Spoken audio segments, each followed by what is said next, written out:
दादर स्टेशनजवळ टायटनच्या शोरूमला आज आग लागली होती। ही आग संपूर्ण विझवली असली तरी या आगीत मुंबई मराठी ग्रंथ संग्रहालय थोडक्यात बचावलंय। मोठ्या जुन्या कपाटात पुस्तकं बंदिस्त असल्यामुळे पुस्तकं वाचली। 8:30च्या सुमाराला दादरला भर वस्तीत असलेल्या टायटनच्या दुकानाला आग लागली। ही आग अग्निशमन दलाने पाऊण तासात आटोक्यात आणली। या घटनेचा आढावा घेतलाय आमचे प्रतिनिधी प्रशांत अनासपुरे यांनी।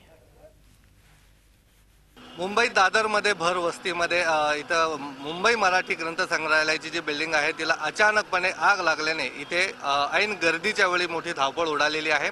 आपण बघू शकतो की टायटनची शोरूम आहे आणि त्याच्याच वरती पहिल्या मजल्यावरती इथे मुंबई ग्रंथ संग्रहालयाची इमारत आहे, ऑफिस आहे, अभ्यासिका आहे, त्यामुळे वाचनालय आहे। त्यामुळे इथे अनेक विद्यार्थी संध्याकाळच्या वेळेला इथे अभ्यासिकेमध्ये अभ्यास करण्यासाठी येत असतात आणि तब्बल 40,000वरती इथे पुस्तकं या अभ्यासिकेमध्ये असल्याचं सांगण्यात येत आहे।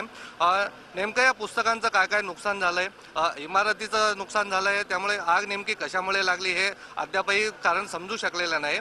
मात्र अग्निशमन दलाच्या जवानांनी अगदी तत्परतेने वेळीच ही आग आटोक्यात आणलेली मोठं नुकसान टाळलेलं आहे। आपल्यासोबत अभ्यासिकेची काही विश्वस्त मंडळी आहेत। काय सांगाल, तुम्ही जाऊन आलात वरती, नेमकं काय नुकसान झालंय? सुदैव आहे मुंबई मराठी ग्रंथ संग्रहालयाचं की सगळी पुस्तकं आजच्या तारखेला सगळी व्यवस्थित आहेत, सुरक्षित आहेत। फक्त पाण्याचा थोडा प्रादुर्भाव झालेला आहे, तो निकालात निघेल, पण पुस्तकं सगळी व्यवस्थित आणि आहेत आणि सगळ्या विद्यार्थ्यांना उद्यापासून समजा जर लाईटची व्यवस्था झाली तर अभ्यासिका परत पूर्ववत सुरू करण्यात येईल। वेळीच आग आटोक्यात आणल्यामुळे मोठी जी दुर्घटना आहे ती टळलेली आहे। व्हिडिओ जर्नलिस्ट कमलजीत सह प्रशांत अनासपुरे, झी मीडिया, मुंबई।